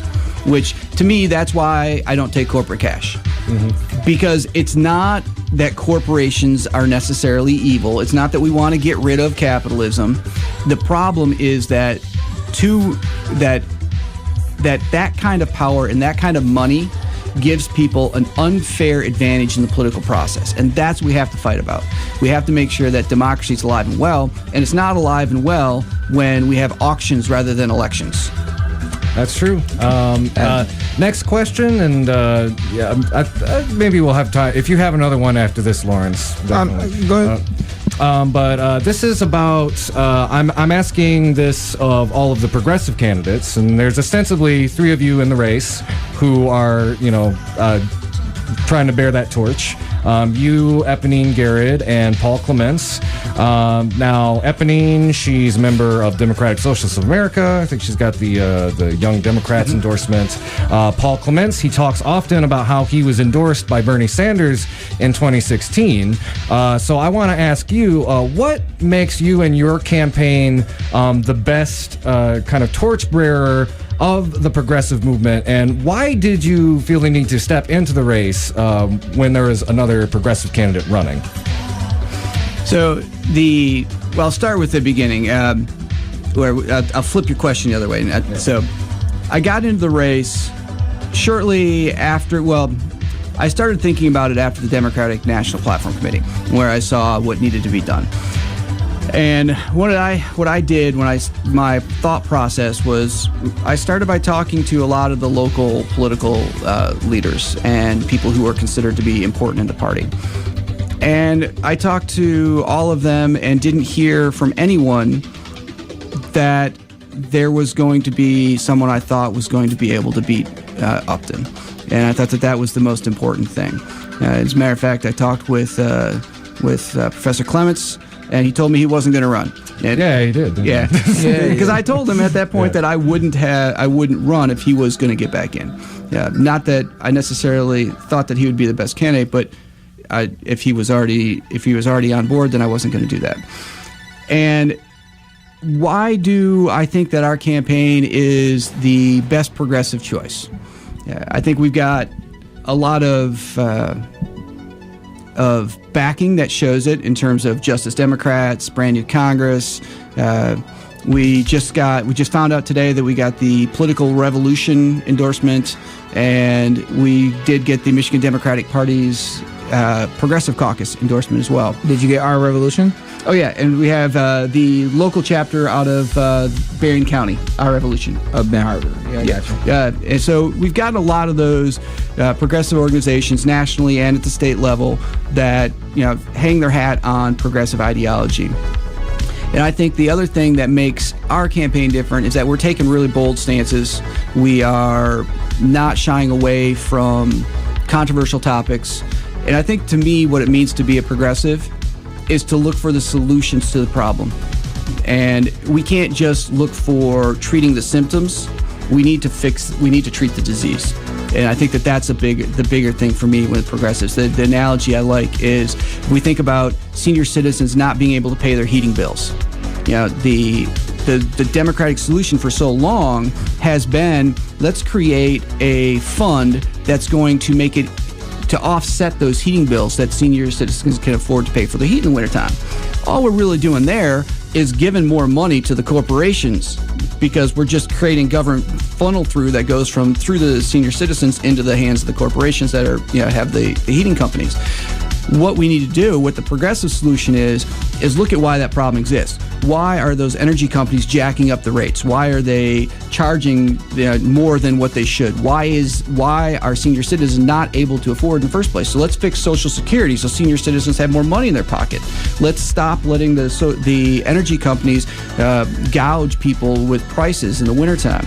Those are the more progressive solutions. So that's the kind of thing that I think we bring to the table. And then on top of it, we're trying so hard to get out in front of people. Like I said, we're about to have our 18th town hall meeting. Where is that going to be at? It's in Niles. It's at the Lake Michigan College campus, the Bertrand campus, 7 p.m. on Thursday. All right, when's the next thing that you're going to have in Kalamazoo? In Kalamazoo, I'd have to look at the schedule. I know that our next big town hall after Niles is going to be in Allegan, so it's just up the road. So we're in the area, and so we're knocking on lots of doors, because to me, progressive also means we're running on issues and we're trying to create real democracy. And that doesn't mean TV ads and flyers and radio ads, because that's just noise. It's just background noise. We like to go knocking on doors and holding town hall meetings, because I think that breaks through the clutter. When somebody's at your door and wants to have a conversation with you and asks you what the most important issue is, it gets your attention more than a television ad or something could do. So I think that's really important. Yeah. The one last question that I have real quick. I just read an article earlier today talking about how Kalamazoo has the highest homeless rate for students. Yeah, I just saw that too. Yeah, and I just read that article, and I wanted to ask you about that because education is a big staple in my family, and we talk about it a lot. You said earlier today that you support free college and tuition. What is something that you would do if you were part of to be representative of the 6th district? What would you do to help the fact that a lot of students are homeless, and a lot of times their only meal of the day is at school? Mm-hmm. So what would you do legislatively, and how would you combat that? Well, the meal thing, we absolutely need to make sure that the free and reduced lunches are fully funded, and that's available for every single student, no matter whether it's lunch or breakfast. Every single student has to have that.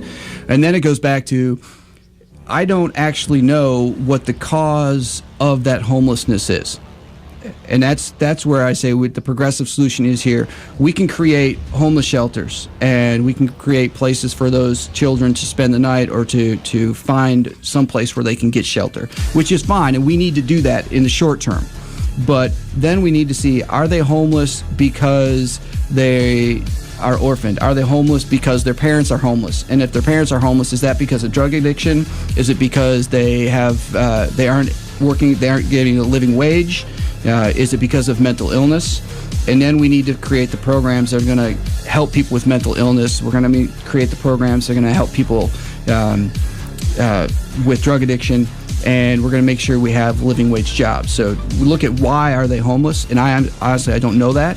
Well, I mean, I would say the progressive platform on that is the thing that Martin Luther King talked about back in the 1960s, is having not only universal basic income, but universal housing for Americans. It doesn't make sense that in America there are more apartments and houses that are empty than actual homeless people in America. That literally makes no sense. But the problem is affordable housing. Yeah, we really need to have a lot more affordable housing, and it needs to be connected with public transit.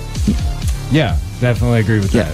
All right, well, I think we should probably wrap up, but if people want to find out more about you, David, read your platform, where would they go? Easiest place is just go to the website, benacforcongress.com. That's BENACFOR Congress.com. Okay, great. I want to thank you again for coming on the show. Please come again. I have more questions. We all have more questions. Oh, yeah, definitely. And I'm not exactly sure who we're having on next week. It's either going to be Paul or Matt. But yeah, tune in. We've got, there's the candidate series is going on. We've got, I think we're about halfway through at this point. Yeah, we're about halfway through. We've been going through this. I can stay for another segment, but then I gotta dip out. Okay, sounds good. All right, y'all listen to the Hoodrat Strategist radio program only on 89.1 WIDR Kalamazoo, your only source for political revolution.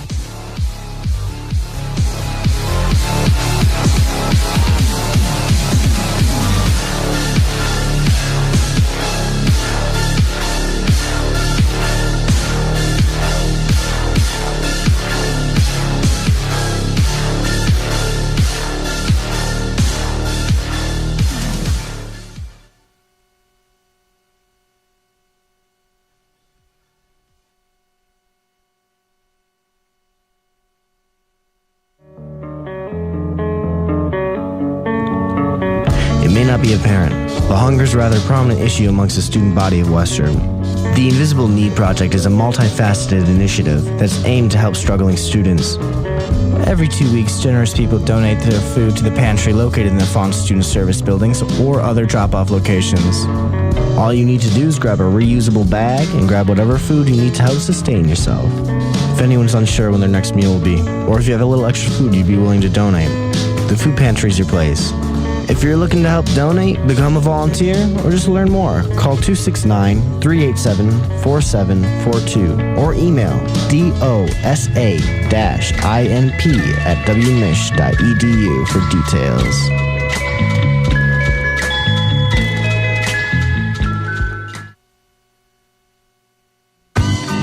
This is an open slot in the wider clock and could be filled with an underwriting announcement for your local Kalamazoo business.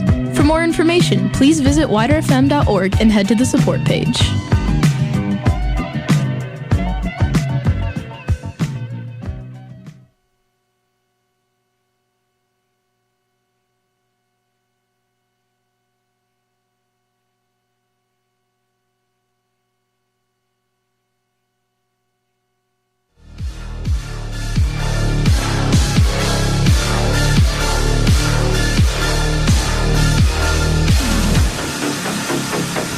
We are all lost to time as it washes over us. None more so than you. Where did you go?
Deserves some criticism.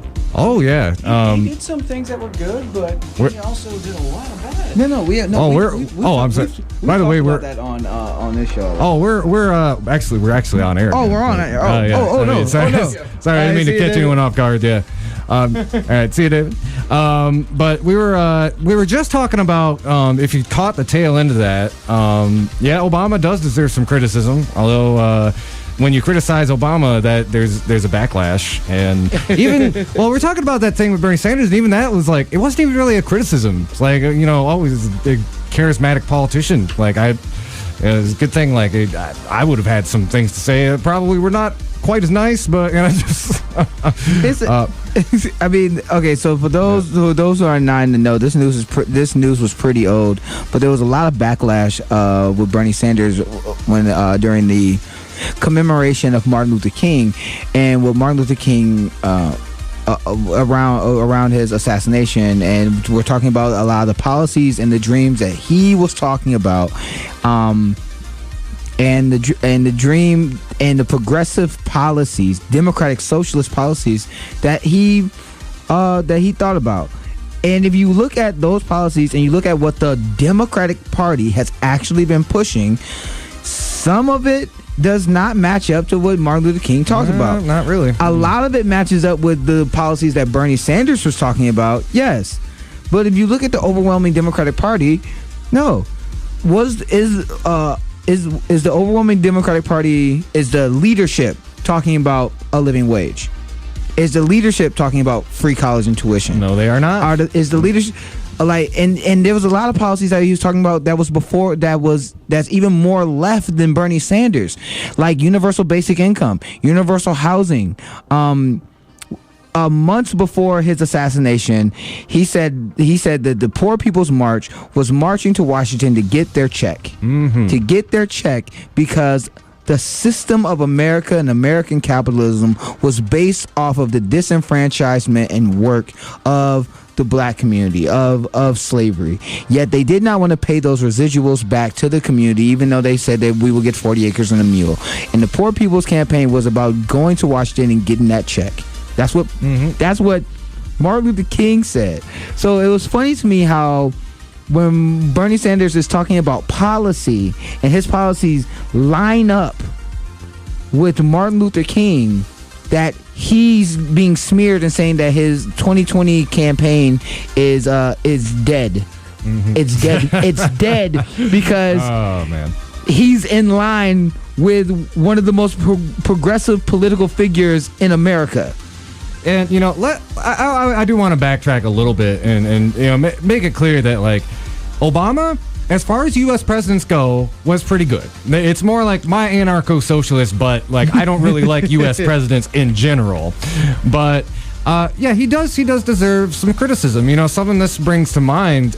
This is post-presidency, but I think it's really indicative of what the Obama problem is that when you are in the system for as long as you are, you do end up getting corrupted, and you do not end up being able to follow through on the ideas and platforms that you wanted to do. And Obama, right now there's a big controversy in Chicago with the building of his presidential library because there are community activists who are trying to get protections in there to make sure that the area does not end up getting gentrified, to make sure that the work involved in the construction of it is locally sourced.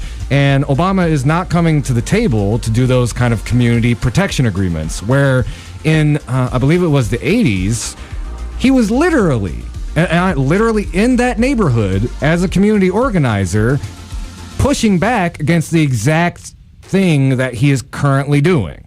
Against the exact thing that he's not supporting. Yeah, it goes back to the Obama, some of the criticism that you could have of President Obama when he said that he would get his soft shoes and stand with the teachers during the teacher strike, or that he would that he supported his support or lack of support for DAPL or these type of things. And again, it is not. It's not that we're anti-President Obama. He did good things. He did bad things. I've said this on this show before, and I think I said it last year. When you look at his legacy, when it comes to the pantheon of other presidents, he's in the top 5. Arguably, I would put him in the top 3. I would argue top 3. But if you look at his policies in relation to the things that Martin Luther King would talk about, he would be, because he governed like a modern Republican, his words, not mine, MLK would look at him the same way that he looked at the moderate white person. This is the thing that he said in the letter to Birmingham jail. I'm paraphrasing, but he said the biggest stumbling block to the freedom of the Negro is not the Ku Klux Klan member, but the white moderate who advises the Negro to wait for a more convenient time to bring up your issues. It's much more frustrating. It's much more frustrating to deal with a person who sympathizes with you, but will not support you, than a person who outright misunderstands you and hates you. That's right. Yep. And that's the problem of the Democratic Party. You don't see the modern Democratic Party and most of the people that are in the establishment Democrats right now. Tell me how deregulating Wall Street, like what Gary Peters and the other person who I can never remember his name, and Debbie Stabenow did, helps black people in America. Because when you help Wall Street, you are anti-American worker. When you help Wall Street, you are anti-American woman. Because it's Wall Street and those policies that they push that make sure that we don't have a living wage, that women do not get equal pay, that minority my minority brothers and sisters do not get the same equal pay as their white male counterparts. It's their regulation that makes sure that if you're a worker who works in a restaurant, you don't get a living wage. You have to live off tips. So come on, y'all. Like there's nothing wrong with criticizing people who you love. You have to, but at the same time, we have to see you have to look at the situation for what it is. And when you have people like Joy Reid and people on CNN, a part of that corporate media criticizing the most progressive candidate that's in the race, or the progressive candidate that we have, they are doing the bidding of the establishment, because the establishment likes the status quo. The status quo has made them rich. Since it made them rich, they don't want to move. They don't want to overturn that apple cart. They don't want to move the needle. But if MLK was alive today, they would also be smearing him as well. Yeah, and this is related, but this is something that I kind of wanted to bring up. One of the reasons that they're smearing Bernie, and they do this every so often, just to kind of, it seems almost like to test the waters. He's an immensely popular politician, most popular politician in the country. They're in a much more, the establishment Democrats are in a much more dangerous place than they were in 2016. Whereas it's not about him overcoming somebody like Hillary Clinton. It's about who do they possibly have that could take him on? And even with all of the, kind of cheating and vote manipulation that they did in 2016, as we've talked about on the show before, if you have a popular enough candidate, they can effectively overclock that. Who are they gonna? When we ask, who are they gonna run against President Obama? Run against Bernie Sanders in 2020? The establishment is okay with Elizabeth Warren to an extent. Mm-hmm. To an extent. Yeah. Because Elizabeth Warren is still a hawk when it comes to being on the banks. Remember, this is the woman who created the Consumer Financial Protection Bureau. Yeah. She should have been the head of it, but she wasn't. But they like her to an extent. Joe Biden is someone who you hear all the time. He's an establishment. He's literally been talked about in the media as the anti-Bernie. He's from the establishment wing, but people like him. But he's not for universal free college and tuition. He thinks millennials are entitled little brats or something. Brats and stuff. And so he's not for free college and tuition. He's not for universal health care. He's not for a living wage. So you have, next person you have is Kristen Gillibrand, who's Hillary Clinton light. You have Cory Booker, who's Barack Obama light. You have Kamala Harris, is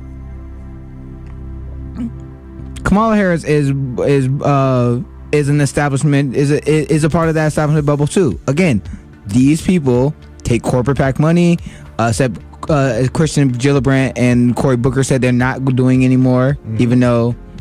And I will say, Kamala, she's jumped on certain policies like Medicare for all. She hasn't yet. She hasn't signed up. She hasn't signed off. She publicly spoke. She spoke about it, but she has not signed on to Bernie Sanders' bill. And something troubling about her too is she doesn't understand.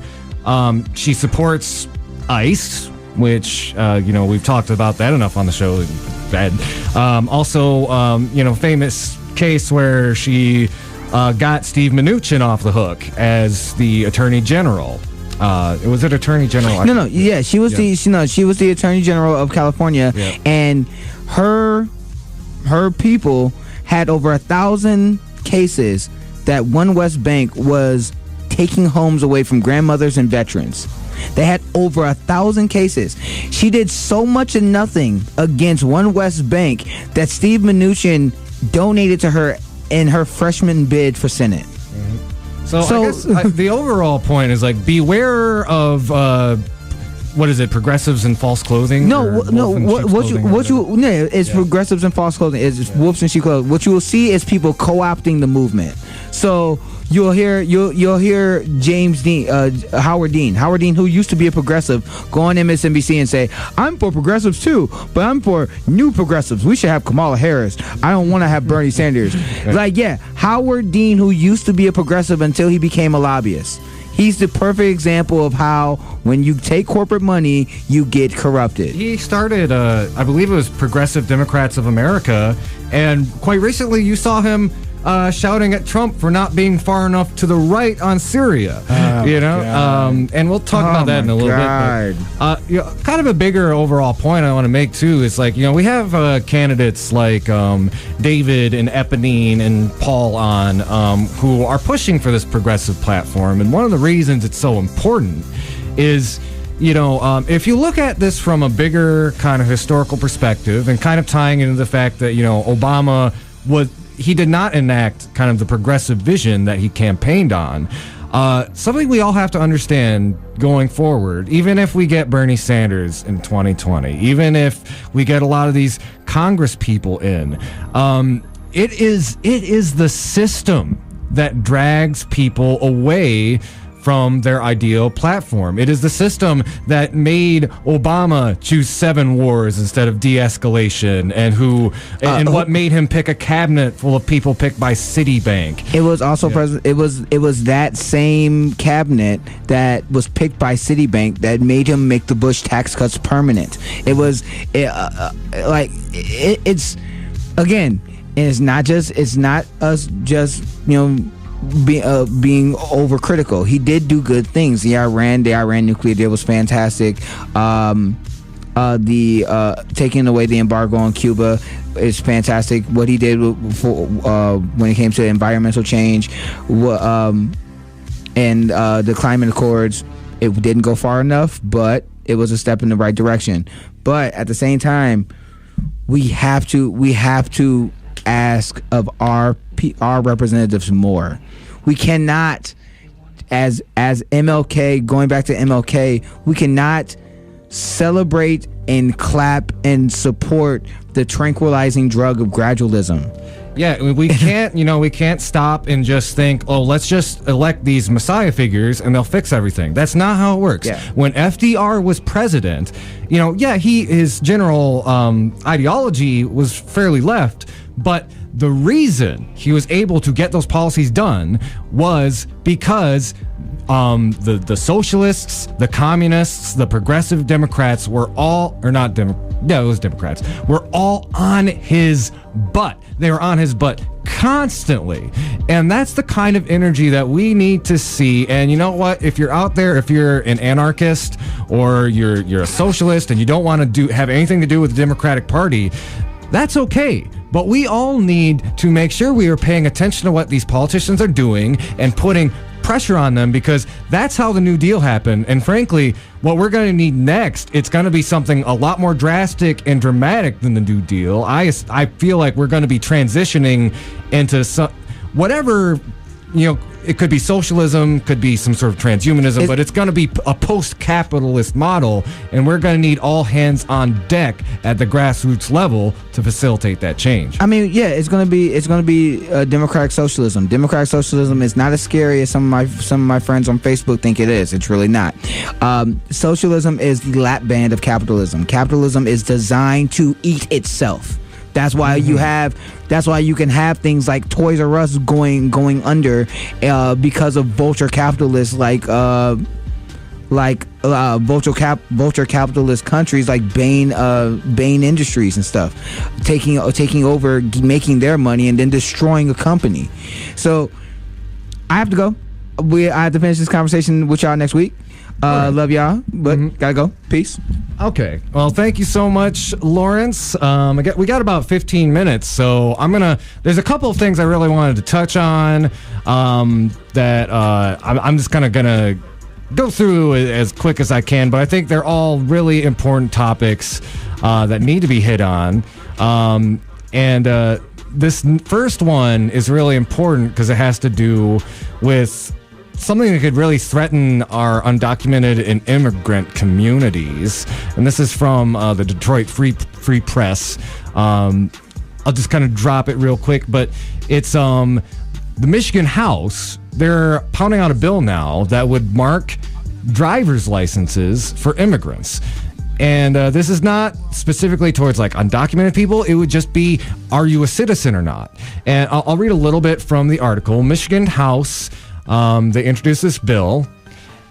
It's raising concerns from immigrant advocacy groups, say could lead to discrimination. A pair of House bills proposed last month by Republicans, State Rep. Pamela Hornberger of Chesterfield Township and State Rep. Beth Griffin, Republican from Mattawan, are calling for driver's licenses of non-citizens to state when the legal status of the license holder expires and also be visually marked, indicating they're different from regular licenses. The bills, which deal with both driver's licenses and state ID cards, are now being considered by the House Transportation and Infrastructure Committee. A committee hearing is planned for Tuesday. And this article was published on April 10th. So that committee hearing was yesterday. And I think there's an update at the end that it can give us a little bit more information. But anyway, this is kind of what they're trying to push through, and why? So here's a quote from Representative Tristan Cole. He's from Mansalona, Republican. I expect them to not have a great deal of resistance in committee and come out fairly quickly once we can get the hearing process over. And before I talk about why I have problems with this bill, let's get a. This is a quote from Anna Hill, and she's with the Michigan Immigrant Rights Center. She says, any designation that an individual is a non-citizen or reference to a person's legal presence is bound to lead to discrimination, raise the potential for racial profiling, and harm public safety, Hill wrote. This type of marking on state licenses and identifications would send a message that certain Michigan residents have second-class status that could lead landlords, banks, and other businesses, as well as a wide range of public service providers, to treat non-citizen residents differently.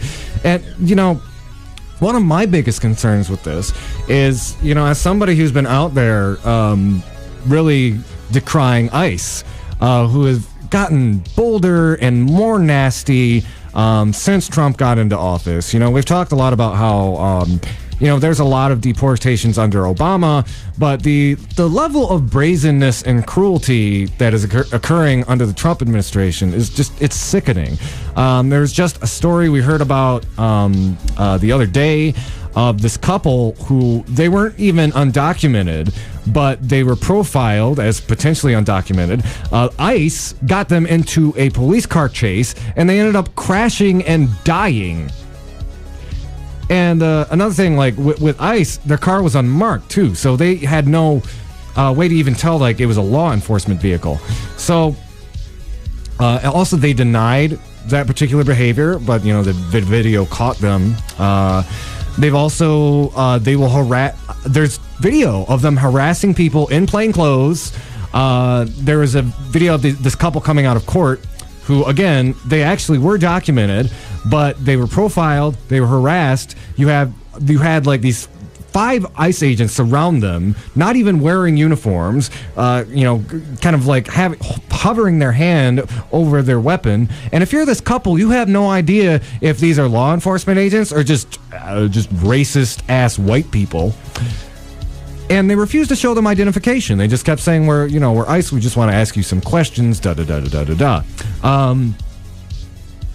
We don't need this in Michigan. I would say, if you live in Madawan, and I think some of my listeners do, call Beth Griffin. Even if you don't, ask her why she thinks this is a good idea, and try to really emphasize too that like this is not going to help.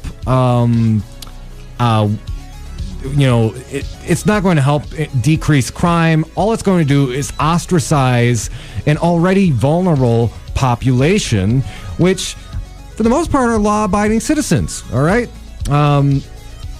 So again, if I had a little bit more time, I would probably rant about it a little more. But that's something that everyone, please pay some attention to. And we got to make sure that this horrible legislation does not get pushed through. Next thing I wanted to bring up, and we were on the topic earlier, and this kind of ties into it, of, beware the false progressive. And this is something that's coming out of The Intercept, but Nathan J. Robinson wrote something quite eloquent about it on Current Affairs. And this is talking, I don't want to crap on Sri Thanadar too much, but for those of you who aren't following the gubernatorial race as closely as some of us are, if you are as kind of far left as we are on the program, you're probably aware of Abdul. He's got people in his campaign who worked on the Bernie Sanders campaign. He's part of that, the political revolution movement. He's got that backing from the Bernie people already. Non-corporate funded campaign. He's making a lot of waves. He's been profiled in The Guardian and lefty magazines like in these times. However, Sri Thanadar has shot up past Gretchen Whitmer, who is kind of the establishment candidate of the race.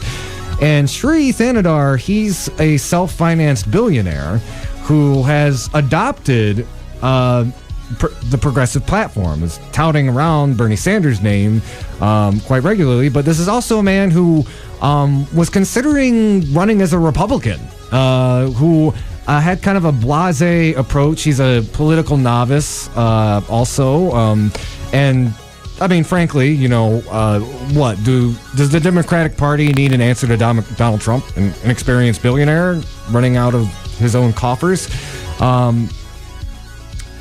So I want to read a little bit from this article.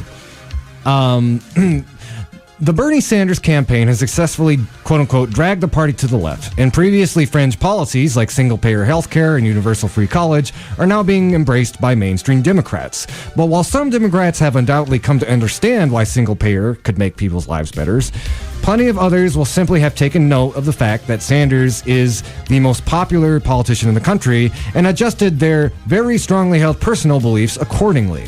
And while that might still be good news for the left, ultimately, you still need people to hold office who are serious about following through on their promises and will be willing to expend personal political capital for the sake of the public good. In other words, the Democratic Party needs to stay far away from candidates like Sri Thanadar. Thanadar is a leading contender in the race for Michigan governor. He compares himself to Bernie Sanders and brags in his ads about being the most progressive Democrat in the race.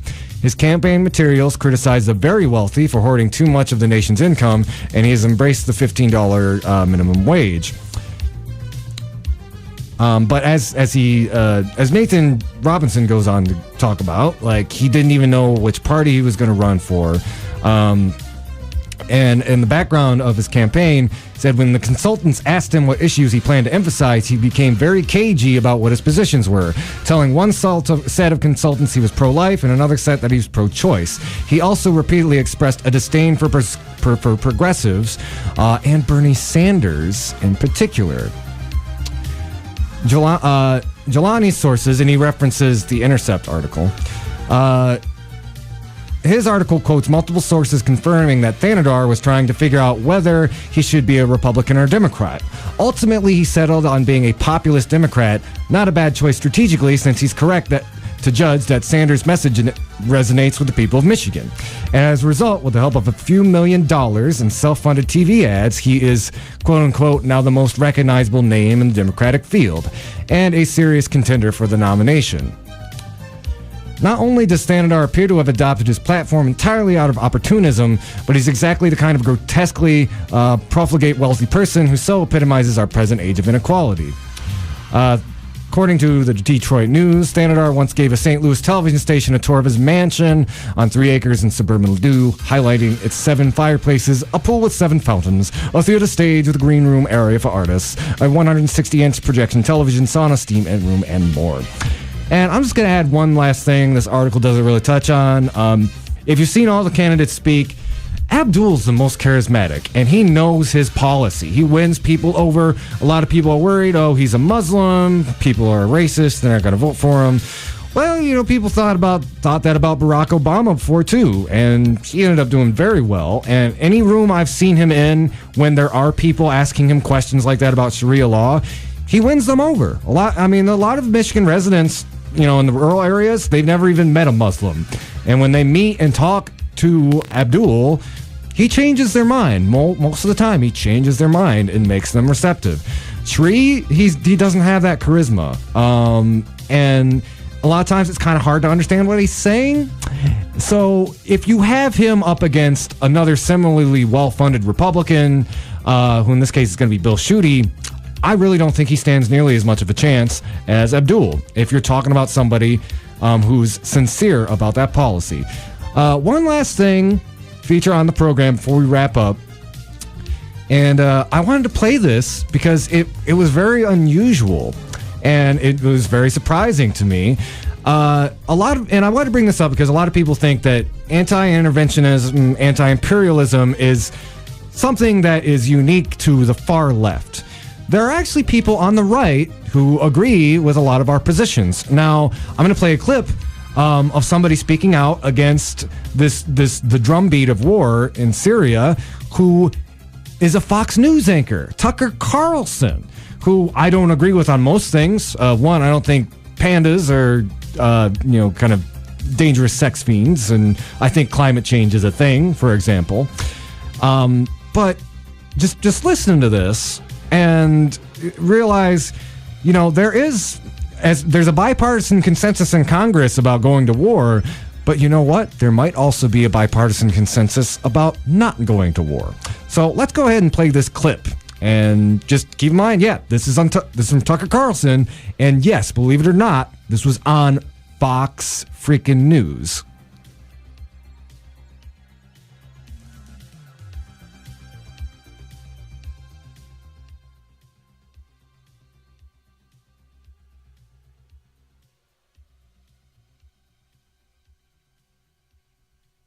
That would have an immediate and positive effect. Let's hope it passes. Everyone nods sagely. That ought to make you nervous. Universal bipartisan agreement on anything is usually the first sign that something deeply unwise is about to happen, if only because there is nobody left to ask skeptical questions. And we should be skeptical of this, starting with the poison gas attack itself. All the geniuses tell us that Assad killed those children. But do they really know that? Of course they don't really know that. They're making it up. They have no real idea what happened. Actually, both sides in the Syrian civil war possess chemical weapons. How would it benefit Assad using chlorine gas last weekend? Well, it wouldn't. Assad's forces had been winning the war in Syria. The administration just announced its plans to pull American troops out of Syria, having vanquished ISIS. That's good news for Assad, and about the only thing he could do to reverse it and to hurt himself would be to use poison gas against children. Well, he did it anyway, they tell us. He's that evil. Please, keep in mind this is the same story they told us last April. Do you remember that? It was almost exactly a year ago. The new administration announced it was no longer seeking to depose Assad from power. Regime change was no longer our policy. So the usual war chorus in Washington started yelping, went berserk, and days later, Assad supposedly used sarin gas against civilians in Syria. There was video. We bombed a Syrian airbase in response to that. At the time, this show asked what seemed like the obvious question: are we really sure that Assad did that? It seems weirdly timed and counterproductive to him. Shut up, they explained. Of course we're sure. What an unpatriotic question. But of course they were lying. 2 months ago, the Secretary of Defense admitted that actually we still have no proof that Assad used sarin gas last year. The story, it turns out, was propaganda. It was designed to manipulate Americans, just like so much of what they say.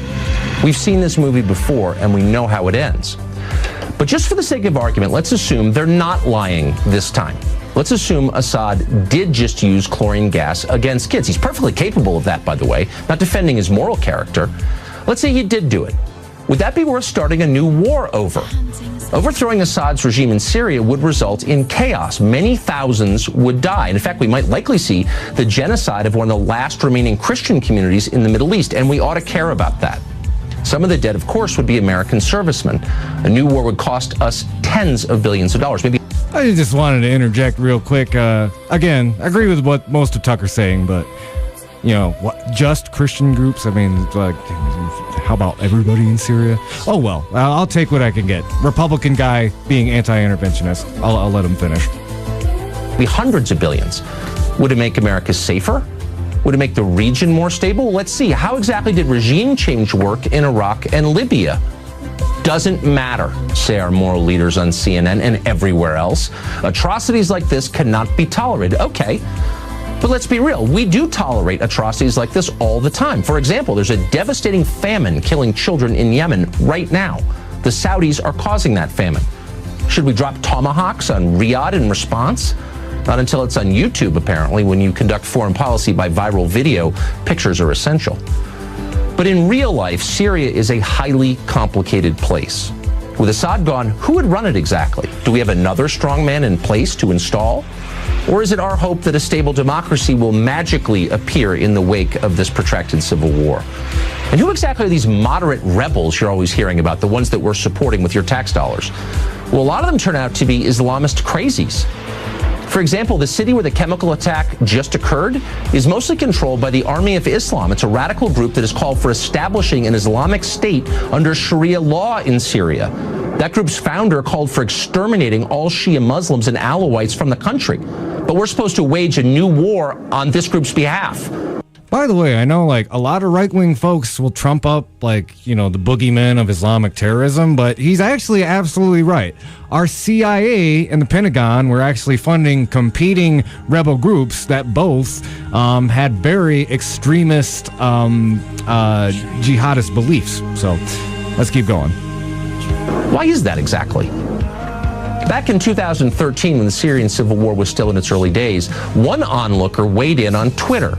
Here's part of what he wrote, quote, "We should stay the hell out of Syria. The rebels are just as bad as the current regime. What will we get for our lives and billions of dollars? Zero." In another tweet, he said this, quote, "Let the Arab League take care of Syria. Why are these rich Arab countries not paying us for the tremendous cost of such an attack?" And in yet another tweet, he said this, "What will we get for bombing Syria besides more debt and a possible long-term conflict?" Of course, you know who wrote that. It was Donald Trump, and he was right. And that's one of the reasons he got elected president. And now the same people who brought you a dying American middle class, undefended American borders, and endless pointless wars in countries you could not find on a map are telling the president he's got to depose Assad for reasons that are both unclear and demonstrably dishonest. And by the way, it may happen. But before it does, Congress ought to consider a brand new constitutional amendment. Let's call it the Lindsey Graham Amendment. And here's what it would say. Congress shall topple no government until it finishes rebuilding the last government it toppled. And furthermore, talk show generals shall be required to personally visit the battlefield of every war they advocate for. End of amendment. That would have an immediate and positive effect. Let's hope it passes. Senator Roger Wickers. So yeah, believe that or not, that was Tucker Carlson. And, you know, it does remind me, you know, if you got those conservative aunts, uncles in your family, you know, talk to them about this stuff. You know, the whole thing about, like, border security is pretty xenophobic, but, yeah, you know, I feel like it's one of the core issues that, you know, as we've talked about on the show before, the anti-war movement was kind of demoralized and broken up over the years, but I think there's a lot more of a bipartisan consensus on that than most people think. And if we really want to stop the escalation of these interventionist wars, yeah, maybe next time you're at dinner with your Trump-voting uncle, ask him about this. All right. So we're going to go ahead and sign off. You've been listening to the Hoodrat Strategist radio program only on 89.1 WIDR Kalamazoo. Thank you all for tuning in and keep on fighting for that revolution solution.